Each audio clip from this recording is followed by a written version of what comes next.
Hello, मेरा नाम रंजीत सिंह है। आज हम बात करने वाले हैं यूनिफॉर्म मोशन और नॉन यूनिफॉर्म मोशन के बारे में। जैसा कि आप जानते हैं कि क्लास 9th के चैप्टर मोशन की वीडियोस की एक सीरीज़ चल रही है, जिसका यह 3rd पार्ट है।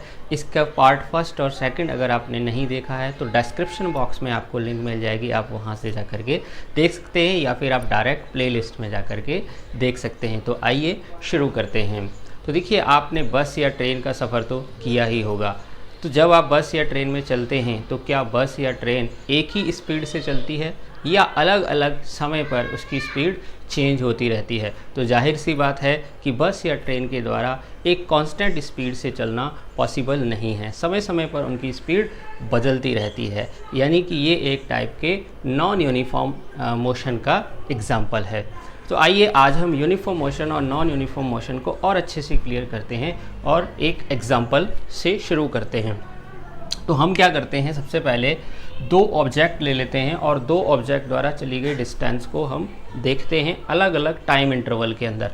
तो सबसे पहले कॉलम में हम यहाँ पे लिख लेते हैं टाइम, यहाँ पे लिख लेते हैं हम distance travelled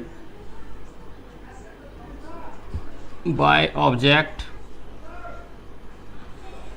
A in metre. यहाँ पे लिख लेते हैं हम distance travelled by object B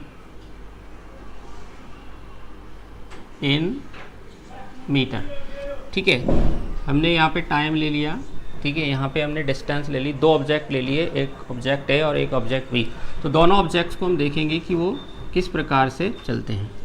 ठीक है, हम टाइम ले लेते हैं, मान लेते हैं सुबह 9 बजे ये चलना स्टार्ट करते हैं। तो देखो, सुबह 9 AM पे ये चलना स्टार्ट करते हैं। देखो, जब कोई ऑब्जेक्ट स्टार्ट होगा, चलना स्टार्ट होगा, तो वो रेस्ट से चलना शुरू करेगा। तो रेस्ट में उसके द्वारा चलेगी डिस्टेंस कितनी होगी? 0। तो ऑब्जेक्ट ए भी 0 से चलना शुरू करेगा, ऑब्जेक्ट बी भी 0 से चलना शुरू करेगा। ठीक है, अब 15 मिनट बाद हम देखते हैं 9:15 पर, 9:15 पे ऑब्जेक्ट ए चलता है 10 मीटर और मान लेते हैं ऑब्जेक्ट बी चलता है 8 मीटर। नेक्स्ट 15 मिनट बाद ये चलता है 20 मीटर, ये चलता है मान लेते हैं 12 मीटर। नेक्स्ट 15 मिनट बाद देखते हैं ये चलता है मान लेते हैं 30 किलोमीटर और ये चलता है मान लेते हैं 18 किलोमीटर। नेक्स्ट 15 मिनट बाद कितने बज जाएंगे? 10। तो 10 बजे हम देखते हैं इसके द्वारा चलेगी टोटल डिस्टेंस 40 किलोमीटर और इसके द्वारा चलेगी मान लेते हैं 22 किलोमीटर। नेक्स्ट हम ले लेते हैं 10:15। ठीक, तो इसके द्वारा चलेगी डिस्टेंस कितनी हो गई? 15 किलोमीटर और इसके द्वारा चलेगी डिस्टेंस मान लेते हैं कितनी है? 30 किलोमीटर। ठीक है, तो अब यहाँ पर देखो, हम ऑब्ज़र्व करते हैं इन दोनों ऑब्जेक्ट के द्वारा चली गई डिस्टेंस को। तो देखो हम क्या देखते हैं, यहाँ पर हमने जो टाइम इंटरवल लिया है दैट इज़ 15 मिनट्स का। हमने 15 मिनट्स का टाइम इंटरवल ले लिया। हर 15 मिनट्स बाद हम चेक कर रहे हैं ऑब्जेक्ट ए और ऑब्जेक्ट बी के द्वारा चली गई डिस्टेंस को। तो हम क्या देखते हैं, हर 15 मिनट में ऑब्जेक्ट ए द्वारा चली गई डिस्टेंस कितनी है? 10 किलोमीटर है। हर 15 मिनट में ऑब्जेक्ट ए कितना चलता है? 10 किलोमीटर चलता है। देखो 9:15 पे कितना है? 10। 9:30 पे कितना हुआ? 20। तो हर बार कितना इंक्रीज होता जा रहा है? 10। ठीक है, अब यहाँ पर अगर हम ऑब्जेक्ट बी को देखें तो ये इसके द्वारा चलेगी डिस्टेंस, देखो पहले 15 मिनट में ये 8 किलोमीटर चला, दूसरे में 4 ही किलोमीटर चला, तीसरे में 6, फिर 4, फिर 8, यानी कि अलग अलग इंटरवल तो सेम है, ठीक है, 15 मिनट का, लेकिन इसके द्वारा चली गई जो डिस्टेंस है वो अनइक्वल है। ठीक है, तो अब हम यहाँ से डिफाइन कर सकते हैं यूनिफॉर्म मोशन और नॉन यूनिफॉर्म मोशन को, कि अगर कोई भी object equal interval of times में इक्वल डिस्टेंस कवर करता है, इक्वल इंटरवल ऑफ टाइम्स में क्या करता है? इक्वल डिस्टेंस कवर करता है। जैसे कि यहाँ पर इक्वल इंटरवल ऑफ टाइम ले लिया हमने 15 मिनट। ये इंटरवल ऑफ टाइम हम कुछ भी हो सकता है, छोटे से छोटा भी हो सकता है, बड़ा भी हो सकता है, मिनट हो सकता है, आवर हो सकता है, सेकंड हो सकता है। ठीक है, तो 15 मिनट का अपन ने एक टाइम इंटरवल लिया। हर 15 मिनट में जो ये ऑब्जेक्ट है, तो इंटरवल क्या हो गया? इक्वल। टाइम इंटरवल क्या हो गया? इक्वल। इसके द्वारा चलेगी डिस्टेंस भी क्या है? इक्वल। ठीक, लेकिन ये वाला जो ऑब्जेक्ट है इसके द्वारा चलेगी डिस्टेंस क्या है? अनइक्वल है। टाइम इंटरवल तो इक्वल है इक्वल इंटरवल ऑफ टाइम में अगर कोई ऑब्जेक्ट अनइक्वल डिस्टेंस कवर करता है तब उसको क्या बोलेंगे, नॉन यूनिफॉर्म मोशन। और अगर इक्वल इंटरवल ऑफ टाइम में कोई ऑब्जेक्ट इक्वल डिस्टेंस कवर करता है तब उसको बोलेंगे यूनिफॉर्म मोशन। तो अब इसको लिख लेते हैं। तो यहाँ पे हम क्या करते हैं, लिख लेते हैं। सबसे पहले लिखते हैं हम यूनिफॉर्म मोशन। देखिए, if any object covers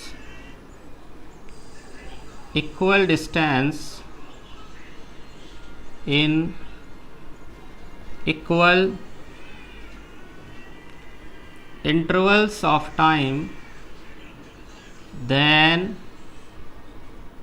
it is said in uniform motion।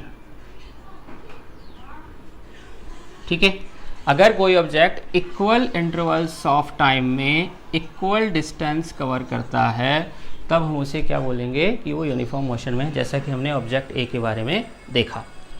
ठीक है, अब नॉन यूनिफॉर्म मोशन क्या होगा?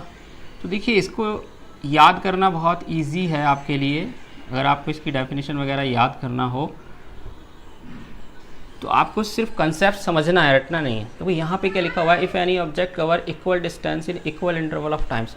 तो इंटरवल ऑफ टाइम्स तो इक्वल रहेगा, लेकिन यहाँ पे नॉन यूनिफॉर्म मोशन में क्या होता है कि जो डिस्टेंस है वो अनइक्वल चलता है कोई ऑब्जेक्ट। तो यहाँ पे आपको क्या करना, पूरा सेम लिखना है, बस यहाँ इक्वल की जगह क्या करना है, अनइक्वल करना है, और यहाँ मोशन की जगह यूनिफॉर्म की जगह क्या करना है, non uniform.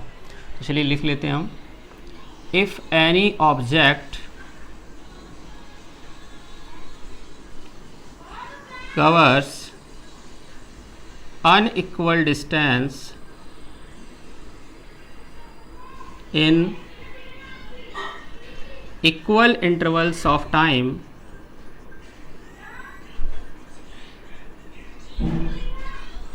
then it is in non-uniform motion। ठीक है, अगर कोई ऑब्जेक्ट अनइक्वल डिस्टेंस कवर करता है इक्वल इंटरवल्स ऑफ टाइम में तब हम उसे क्या बोल सकते हैं कि वो किस में है, नॉन यूनिफॉर्म मोशन में है। ठीक है, तो ये जो था पूरा यूनिफॉर्म मोशन और नॉन यूनिफॉर्म मोशन के बारे में है। ठीक है, तो नेक्स्ट वीडियो में हम बात करने वाले हैं स्पीड और वेलोसिटी के बारे में। स्पीड और वेलोसिटी में डिफरेंस, इसके बारे में हम पूरा डिटेल में बात करेंगे। तो मिलते हैं नेक्स्ट वीडियो में। Thank you very much.